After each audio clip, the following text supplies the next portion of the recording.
بسم الله الرحمن الرحيم. النهارده هنتكلم عن دورة التبريد في الثلاجة. قبل ما اتكلم عن دورة التبريد في الثلاجة اعرف التصنيع ده فكرته جت من فين. عملية تصنيع الثلاجة الفكرة استنبطوها من التغيرات الحرارية المصاحبة لتحولات المادة، وده شرحناه في فيديو سابق، بس هندي فكرة عشان ما نطولش الفيديو. يعني ايه تحولات المادة؟ يعني المادة لما تتحول من سائل لغاز أو من غاز لسائل بيسحبها تغير حراري. التغير ده ممكن يكون ماس أو طرد الحرارة. راجع الفيديو السابق. طيب الفكرة دي في تصنيع الثلاجة جابوها من تغيرات الحرارية المصاحبة لتحولات المادة. طيب نشوف دورة التبريد في الثلاجة. بتتضمن العملية دي ايه؟ هي عبارة عن عملية حرارية مغلقة متكررة. يعني ايه عملية حرارية؟ الغرض منها ان هي تسحب الحرارة الموجودة في الثلاجة وتطلعها للوسط المحيط، عشان كده بنقول عليها عملية حرارية. ليه مغلقة؟ يعني السائل المستخدم في عملية التبريد ده لازم يكون ايه السائل ده ما يحصلوش اي تسريب. لو حصل لي تسريب يبقى كده لازم اعرض الثلاجة على فنك متكررة. طبعا طول ما انا بحط اكل ساخن في الثلاجة هي كل اللي عليها انها تسحب الحرارة دي وتطلعها للوسط المحيط. يبقى بيتم فيها ايه؟ سحب الحرارة من فين؟ من داخل الثلاجة وتطلعها للوسط المحيط. ايه هو الوسط المحيط؟ اللي هو الهواء المحيط بالثلاجة. مين المسؤول عن نقل الحرارة دي؟ سائل تبريد. السائل التبريد ده اسمه ايه؟ الفريونات. يبقى السائل اللي انا بستخدمه هنا الفريونات. وهنا كاتب لكم كلمة صديق للبيئة، لأن في بعض الفريونات بتضر الغلاف الجوي، وهي المسؤولة عن أو هي أحد الأسباب المسببة لظاهرة الاحتباس الحراري. طيب عملية دورة التبريد في الثلاجة دي بتتم فيها عمليتين رئيسيتين: امتصاص وطرد للحرارة. مين اللي بيمص الحرارة ومين اللي بيطرد الحرارة؟ قلنا سائل الفريون. أول مرحلة أنا عندي هنا نشوف مرحلة التمدد والتبخر. كل مرحلة لها مكان معين بيحدث فيه. مرحلة التمدد والتبخر بتتم خلال جزء كده بسميه المبخر. المبخر ده مكانه فين؟ الأنابيب دي جوه أو داخل الثلاجة. بيصل لها الفريون ازاي؟ شايفين الجزء السهمي هنا؟ الفريون تحت السهم ده في الجزء ده بيكون عبارة عن سائل. أول ما هيبتدي يدخل المبخر هنا، شايفين هيجي يدخل المبخر هنا هيبقى عبارة عن غاز.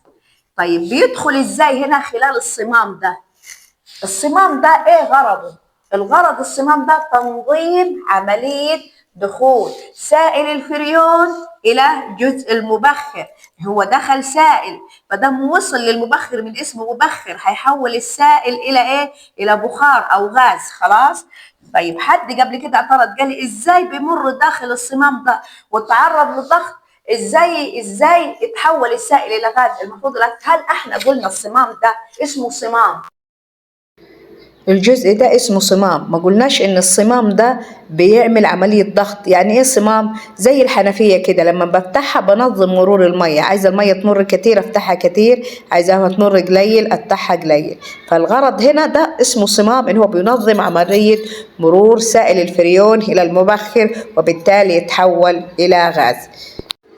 طيب عشان أعرف في عملية المبخر ده بيتم طرد أو امتصاص الحرارة، أبص هو دخل سائل وطلع غاز. نرجع نبص إيه للمسافات البينية. المسافات البينية في السائل شايفين بتبقى المسافات البينية متوسطة بين جزيئات السائل، أما في الغاز المسافات البينية كبيرة. معنى كده إن المسافات البينية زادت. بما إن قلت إن هي زادت يبقى هنا في الحالة بيعتبر العملية ماصة للحرارة. وراجعوا الكلام ده قلناه في فيديو سابق. هيتجه غاز الفريون وهو ساخن إلى الضاغط. الضغط هنا المقصود بموتور الثلاجة.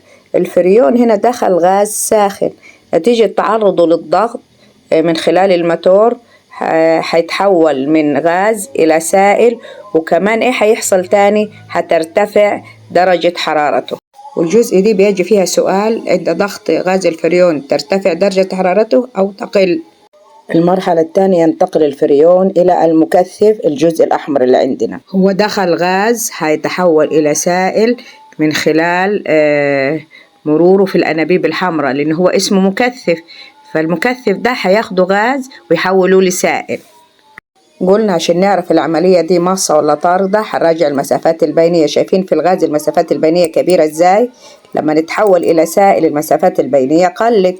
بما إن المسافات البينية قلنا قلت، معناتها إن العملية هنا هتكون إيه؟ عملية طاردة للحرارة. يعني هو كل الحرارة امتصها رجع طردها في المحيط بالثلاجة اللي هو الهواء، والأنابيب الحمراء دي موجودة في ظهر الثلاجة.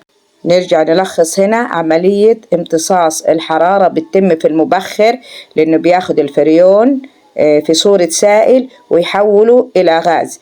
أما عملية طرد الحرارة بتتم في المكثف اللي واضحة صورته هنا أمامنا، وقلنا احنا ده موجود في ظهر الثلاجة، وقلنا ده بياخد الفريون في صورة غاز ويحول إلى سائل، وبالتالي بيتم طرد الحرارة.